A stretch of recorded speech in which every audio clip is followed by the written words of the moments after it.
नमस्कार जय जगन्नाथ मु आपको अनंतर चैनल को स्वागतम करुच्ची। ମାନେ ଖୁବ୍ ଶୀଘ୍ର ହିଁ 2024 ମସିହାର ଶେଷ ହେବାକୁ ଯାଉଛି ଏବଂ ନୂଆ ବର୍ଷ 2025ର ଶୁଭାରମ୍ଭ ହେବାକୁ ଯାଉଛି। ନୂଆ ବର୍ଷ 2025 ମସିହା ଆସିବା ପାଇଁ ଆଉ ଅଳ୍ପ କିଛି ଦିନ ହିଁ ବାକି ରହିଛି। ତ ବନ୍ଧୁମାନେ, ମୁଁ ଆଜିର ଏହି ଭିଡିଓରେ ଆପଣଙ୍କୁ ତୁଳସୀ ସହ ଜଡ଼ିତ କିଛି ମହତ୍ୱପୂର୍ଣ୍ଣ କଥା କହିବାକୁ ଯାଉଛି। ତୁଳସୀ ମୂଳରେ ଏପରି କେଉଁ ଜିନିଷ ବାନ୍ଧିଦେବା ଦ୍ୱାରା ପୁରା ବର୍ଷ ଆପଣଙ୍କ ଗୃହରେ ଧନର ବର୍ଷା ହେବ। ତ ବନ୍ଧୁମାନେ, ନୂଆ ବର୍ଷର ପ୍ରଥମ ଦିନ ଆପଣ ତୁଳସୀ ମୂଳରେ ଏହି ଗୁପ୍ତ ଜିନିଷକୁ ବାନ୍ଧି ଦିଅନ୍ତୁ। ଦେଖିବେ ସମ୍ପୂର୍ଣ୍ଣ ବର୍ଷ ସାରା ଆପଣଙ୍କୁ ଧନର ଅଭାବ ହେବ ନାହିଁ। ଏହା ସହିତ ଆଜିର ଏହି ଭିଡିଓରେ ଆମେମାନେ ଜାଣିବା ତୁଳସୀ ମୂଳରେ ଏପରି କେଉଁ ଜଳ ଢାଳିବା ଅନୁଚିତ ଅଟେ ଏବଂ ତୁଳସୀ ମୂଳରେ କେଉଁ ଜିନିଷ ପୋତି ରଖିବା ଉଚିତ। ଆଜିର ଏହି ଭିଡିଓରେ ମୁଁ ଆପଣଙ୍କୁ ଏପରି କିଛି କଥା କହିବାକୁ ଯାଉଛି ଯେଉଁ କଥା ଗୁଡ଼ିକ ଆପଣମାନେ ଜାଣିବା ଅତ୍ୟନ୍ତ ଜରୁରୀ ଅଟେ। କାରଣ ଯଦି ନିଜ ଜୀବନରେ ଆପଣ ଏହି କଥା ଗୁଡ଼ିକର ପାଳନ ନ କରନ୍ତି, ଏହି ନିୟମ ଗୁଡ଼ିକ ନ ମାନନ୍ତି, ତେବେ ଆପଣଙ୍କୁ ଆପଣଙ୍କ ଜୀବନରେ ଅନେକ ଗୁଡ଼ିଏ ସମସ୍ୟାର ସାମ୍ନା କରିବାକୁ ପଡ଼ିଥାଏ। ମାତ୍ର ଯଦି ଆପଣ ନିଜ ଜୀବନରେ ଏହି କଥା ଗୁଡ଼ିକ ପାଳନ କରିବେ, ତ ନିଶ୍ଚିତ ଭାବରେ ଆପଣଙ୍କୁ ଆପଣଙ୍କ ଜୀବନରେ ଅନେକ ଗୁଡ଼ିଏ ଲାଭ ପ୍ରାପ୍ତି ହେବ। ବନ୍ଧୁମାନେ, ଅଗଣାରେ ତୁଳସୀ ଗଛ ରହିବା ଗୃହର ପ୍ରତ୍ୟେକ ସଦସ୍ୟମାନଙ୍କ ପାଇଁ ଲାଭକାରୀ ହୋଇଥାଏ। କାରଣ ତୁଳସୀ ଗଛ ସବୁ ପ୍ରକାରରେ ଆମ ପାଇଁ ଉପଯୋଗୀ ହୋଇଥାଏ।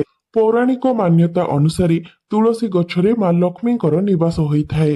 ତ ଆପଣମାନେ ଜାଣିଥିବେ, ପ୍ରତ୍ୟେକ ହିନ୍ଦୁ ଘରର ଯେଉଁମାନେ ଗୃହିଣୀ ଥାନ୍ତି ସେମାନେ ପ୍ରତ୍ୟେକ ଦିନ ସ୍ନାନ କରିବା ପରେ ପ୍ରଥମେ ତୁଳସୀରେ ଜଳ ଅର୍ପଣ କରିଥାନ୍ତି ଏବଂ ତୁଳସୀ ମୂଳରେ ଘିଅର ଦୀପ ଜାଳିଥାନ୍ତି।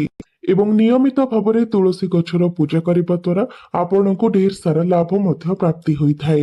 ମାତ୍ର ଆପଣ ନିଜ ଅଗଣାରେ ତୁଳସୀ ଗଛ ରଖିବା ସହିତ ଯଦି ତୁଳସୀ ଗଛ ମୂଳରେ ଏହି ଜିନିଷଟି ବାନ୍ଧି ଦେଉଛନ୍ତି, ତ ଆପଣଙ୍କୁ ତୁଳସୀ ଗଛ ରୋପଣ କରିବାର ଅନେକ ଗୁଣ ଅଧିକ ଲାଭ ପ୍ରାପ୍ତି ହୋଇଥାଏ। କାରଣ ଏହି ଗୋଟିଏ ଜିନିଷ ବିନା ତୁଳସୀ ଗଛକୁ ଅଧୁରା ମାନାଯାଇଥାଏ।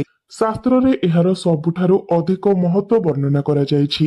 ବନ୍ଧୁମାନେ, କେବଳ ଭାରତରେ ହିଁ ନୁହେଁ ବରଂ ଆମର ସଂସାରର ଅଧିକ ଗୁଡ଼ିଏ ଅଞ୍ଚଳରେ ତୁଳସୀକୁ ବହୁତ ଅଧିକ ଗୁଣକାରୀ ଗଛ ବୋଲି ମାନାଯାଇଛି। କାରଣ ଅନେକ ପୂଜାରେ ତୁଳସୀର ବ୍ୟବହାର କରାଯାଇଥାଏ ଏବଂ ତୁଳସୀରେ ଅନେକ ପ୍ରକାରର ଔଷଧୀୟ ଗୁଣ ମଧ୍ୟ ରହିଥାଏ। ବିଷ୍ଣୁ ପୁରାଣରେ ତୁଳସୀକୁ ଭଗବାନ ବିଷ୍ଣୁଙ୍କର ପତ୍ନୀ ବୋଲି କୁହାଯାଇଛି। ସେଥିପାଇଁ ତୁଳସୀକୁ ଜଗତ ଜନନୀ ବୋଲି ମଧ୍ୟ କୁହାଯାଇଥାଏ। ତୁଳସୀକୁ ସମସ୍ତ ଦେବୀ ଦେବତା ମାନଙ୍କ ଠାରୁ ବରଦାନ ପ୍ରାପ୍ତ ହୋଇଛି। ଯେଉଁଠାରେ ତୁଳସୀ ଗଛ ରହିଥାଏ ସେଠାରେ ବ୍ରହ୍ମା, ବିଷ୍ଣୁ ଏବଂ ମହେଶ୍ୱର ଏହି ତ୍ରିଦେବଙ୍କର ବାସ ହୋଇଥାଏ। ଏବଂ ତୁଳସୀର ପ୍ରତ୍ୟେକ ଦିନ ପୂଜା କରିବା ଦ୍ୱାରା ଆପଣଙ୍କ ମଧ୍ୟରେ ପାପ ଗୁଡ଼ିକ ସେହିଭଳି ଭାବରେ ନଷ୍ଟ ହୋଇଯାଇଥାଏ ଯେଉଁଭଳି ଭାବରେ ସୂର୍ଯ୍ୟୋଦୟ ପରେ ଅନ୍ଧାରର ନାଶ ହୋଇଥାଏ। ଶାସ୍ତ୍ର ଅନୁସାରେ ଯେଉଁ ଗୃହରେ ତୁଳସୀର ଗଛ ସବୁବେଳେ ହରାଭରା ରହିଥାଏ ସେହି ଗୃହରେ ସଦାସର୍ବଦା ସୁଖ, ଶାନ୍ତି ଏବଂ ସମୃଦ୍ଧି ମଧ୍ୟ ଭରି ହୋଇ ରହିଥାଏ। ବନ୍ଧୁମାନେ, ଶ୍ରୀ ବିଷ୍ଣୁଙ୍କର ପୂଜାରେ ଏବଂ ଶ୍ରୀ ବିଷ୍ଣୁଙ୍କୁ ଅର୍ପଣ କରାଯାଉଥିବା ଭୋଗରେ ତୁଳସୀର ପତ୍ର ସବୁଠାରୁ ଅଧିକ ଆବଶ୍ୟକ ହୋଇଥାଏ। କାରଣ ବିନା ତୁଳସୀ ପତ୍ରରେ ଶ୍ରୀ ବିଷ୍ଣୁ କୌଣସି ବି ଭୋଗ ଗ୍ରହଣ କରିନଥାନ୍ତି। ସେଥିପାଇଁ ପ୍ରତ୍ୟେକ ଗୃହର ଅଗଣାରେ ତୁଳସୀ ଗଛ ନିଶ୍ଚିତ ଭାବରେ ରହିବା ଆବଶ୍ୟକ। ତ ଆପଣଙ୍କ ଘରର ଅଗଣାରେ ବି ଯଦି ତୁଳସୀ ଗଛ ରହିଛି, ତ ନୂଆ ବର୍ଷର ପ୍ରଥମ ଦିନ ଅର୍ଥାତ୍ 1 ଜାନୁଆରୀ 2025 ଦିନ ଆପଣଙ୍କୁ ସକାଳୁ ବ୍ରହ୍ମ ମୁହୂର୍ତ୍ତରୁ ଉଠି ସ୍ନାନ କାର୍ଯ୍ୟ ସମାପନ କରି ଗୋଟିଏ ଲୋଟାରେ ଜଳ ନେଇ ତୁଳସୀ ଗଛ ନିକଟକୁ ଯିବାର ଅଛି। ତାପରେ ମା ତୁଳସୀଙ୍କୁ ଆପଣଙ୍କୁ ଜଳ ଅର୍ପଣ କରିବାର ଅଛି। ଏହା ସହିତ ଗୃହର ସୁଖ, ଶାନ୍ତି ଏବଂ ସମୃଦ୍ଧି ପାଇଁ ନୂଆ ବର୍ଷ ଦିନ ଆପଣ ମା ତୁଳସୀଙ୍କୁ ଚୂନରେ ନିଶ୍ଚିତ ଭାବରେ ଅର୍ପଣ କରନ୍ତୁ। ବନ୍ଧୁମାନେ, ଅନେକ ସ୍ଥାନରେ ଲୋକମାନେ ତୁଳସୀ ଗଛ ତ ରୋପଣ କରିଥାନ୍ତି, ମାତ୍ର ମା ତୁଳସୀଙ୍କୁ ଚୂନରେ ଚଢାଇ ନଥାନ୍ତି। ଯେଉଁ କାରଣରୁ କି ସେମାନଙ୍କୁ ତୁଳସୀ ଗଛ ଲଗାଇବାର ଶୁଭ ପରିଣାମ ପ୍ରାପ୍ତ ହୋଇନଥାଏ। ବନ୍ଧୁମାନେ, ଆପଣମାନେ ସମସ୍ତେ ଜାଣି ରଖିବା ଉଚିତ ଯେ ଚୂନରେ ବିନା ତୁଳସୀ ଗଛକୁ ଅଧରା ମାନାଯାଇଥାଏ। କାରଣ ଯେହେତୁ ମା ତୁଳସୀ ସଧବା ଅଟନ୍ତି, ତେଣୁ ତାଙ୍କ ପାଇଁ ଚୂନରେ ଅତ୍ୟନ୍ତ ଆବଶ୍ୟକ ହୋଇଥାଏ। କାରଣ ତୁଳସୀ କେବଳ ଗଛ ହିଁ ନୁହେଁ, ମା ଲକ୍ଷ୍ମୀଙ୍କର ସ୍ୱରୂପ ଅଟେ। ତୁଳସୀ ଗଛକୁ ଆମେ ମା ବୋଲି ମାନିଥାଉ କାରଣ ତୁଳସୀ ମା ହେଉଛନ୍ତି ମା ଲକ୍ଷ୍ମୀଙ୍କର ଦ୍ୱିତୀୟ ରୂପ। ଯଦି ନୂଆ ବର୍ଷର ପ୍ରଥମ ଦିନରେ ଆପଣ ମା ଲକ୍ଷ୍ମୀଙ୍କୁ ପ୍ରସନ୍ନ କରି ନେଉଛନ୍ତି, ତ ନିଶ୍ଚିତ ଭାବରେ ସମ୍ପୂର୍ଣ୍ଣ ବର୍ଷଟି ଆପଣଙ୍କ ପାଇଁ ଶୁଭମୟ ରହିବ ଏବଂ ବର୍ଷ ସାରା ଆପଣଙ୍କୁ ଧନର ଅଭାବ ମଧ୍ୟ ହେବ ନାହିଁ। ସେଥିପାଇଁ ନୂଆ ବର୍ଷର ପ୍ରଥମ ଦିନରେ ଆପଣ ତୁଳସୀ ଗଛକୁ ନିଶ୍ଚିତ ଭାବରେ ଚୂନରେ ଚଢ଼ାନ୍ତୁ। ଏପରି କରିବା ଦ୍ୱାରା ଆପଣଙ୍କର ଦାମ୍ପତ୍ୟ ଜୀବନ ମଧ୍ୟ ସୁଖମୟ ହୋଇଥାଏ। ସ୍ୱାମୀ ସ୍ତ୍ରୀଙ୍କ ମଧ୍ୟରେ ଭଲ ପାଇବା ଏବଂ ବିଶ୍ୱାସ ବଢିଥାଏ ଏବଂ ଆପଣ ମା ତୁଳସୀଙ୍କ ଠାରୁ ଅହସୁଲକ୍ଷଣୀ ସୌଭାଗ୍ୟବତୀର ବର ମଧ୍ୟ ପ୍ରାପ୍ତ କରିଥାନ୍ତି।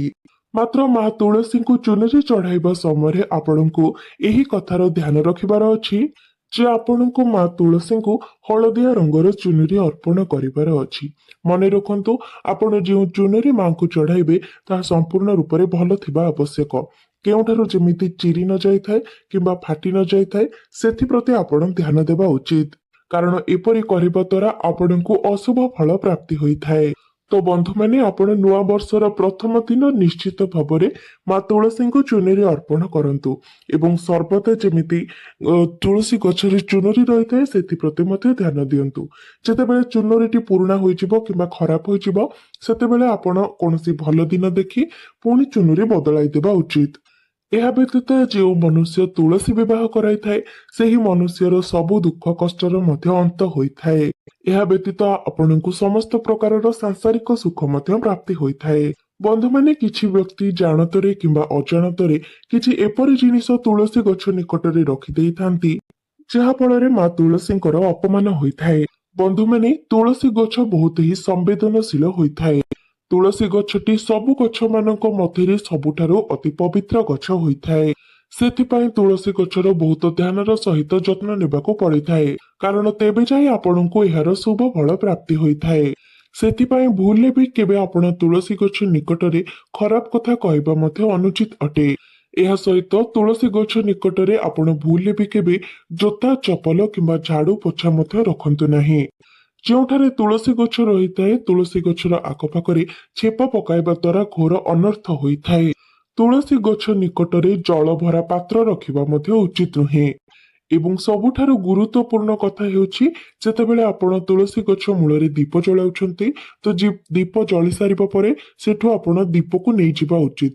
ଅର୍ଥାତ୍ ତୁଳସୀ ଗଛ ମୂଳରେ ଜଳୁନଥିବା ଦୀପ ମଧ୍ୟ ରଖିବା ଉଚିତ ନୁହେଁ ଏବଂ ଯେଉଁ ପୋଡା ସଳିତା ମଧ୍ୟ ସେଠାରୁ ସଫା କରିଦେବା ଉଚିତ।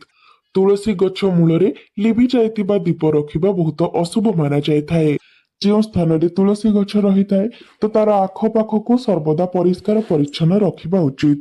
ବନ୍ଧୁମାନେ, ତୁଳସୀ ଗଛ ନିକଟରେ ଆପଣ ଭୁଲରେ ବି କେବେ ଶିବଲିଙ୍ଗ କିମ୍ବା ଗଣେଶଙ୍କର ପ୍ରତିମା ରଖନ୍ତୁ ନାହିଁ। ଏହା ସହିତ ତୁଳସୀ ଗଛର ଆପଣ ଯେଉଁ କୁଣ୍ଡରେ ତୁଳସୀ ଗଛ ଲଗାଇଛନ୍ତି, ସେହି କୁଣ୍ଡରେ ଅନ୍ୟ କୌଣସି ଗଛ ଲଗାଇବା ମଧ୍ୟ ଉଚିତ ନୁହେଁ। ତୁଳସୀ ଗଛ ନିକଟରେ ଆପଣ ଲୁଗା ଶୁଖାଇବା ମଧ୍ୟ ଉଚିତ ନୁହେଁ। କାରଣ ଆପଣ ଯଦି ତୁଳସୀ ଗଛ ପାଖରେ ଲୁଗା ଶୁଖାଉଛନ୍ତି, ତ ଲୁଗାରୁ ଅପରିଷ୍କାର ପାଣି ତୁଳସୀ ଗଛ ଉପରେ ପଡିବାର ସମ୍ଭାବନା ରହିଥାଏ। ମନେ ରଖିବେ, ଯେତେବେଳେ ଆପଣ ତୁଳସୀ ପତ୍ର ତୋଳୁଛନ୍ତି, ତ ନଖରେ କେବେ ବି ତୁଳସୀ ପତ୍ର ତୋଳିବେ ନାହିଁ। ଏପରି କରିବା ଦ୍ୱାରା ମା ତୁଳସୀଙ୍କର ଅପମାନ ହୋଇଥାଏ। ଯଦି ତୁଳସୀ ପତ୍ର ଶୁଖିକି ଝଡି ଯାଉଥାଏ, ତ ତାକୁ ଅଳିଆ ଗଦାରେ ଫୋପାଡ଼ିବା ଉଚିତ ନୁହେଁ। ସେହି ପତ୍ର ଗୁଡ଼ିକୁ ଆପଣ ତୁଳସୀ ମୂଳର ମାଟିରେ ହିଁ ପୋତି ଦିଅନ୍ତୁ। ଏହା ସହିତ ରବିବାର ଏବଂ ଏକାଦଶୀ ଦିନ ତୁଳସୀ ପତ୍ର ତୋଳିବା ଅନୁଚିତ ଅଟେ। ଏହା ସହିତ ରବିବାର ଏବଂ ଏକାଦଶୀ ଦିନ ତୁଳସୀରେ ଜଳ ଚଢାଇବା ମଧ୍ୟ ଅନୁଚିତ ଅଟେ। ରାଧେ ରାଧେ, ଜୟ ଜଗନ୍ନାଥ। ଆମ ଅନନ୍ତରା ଚ୍ୟାନେଲକୁ ଲାଇକ୍, କମେଣ୍ଟ, ସେୟାର, ସବସ୍କ୍ରାଇବ କରିବାକୁ ଜଣେ ଭୁଲିବେ ନାହିଁ।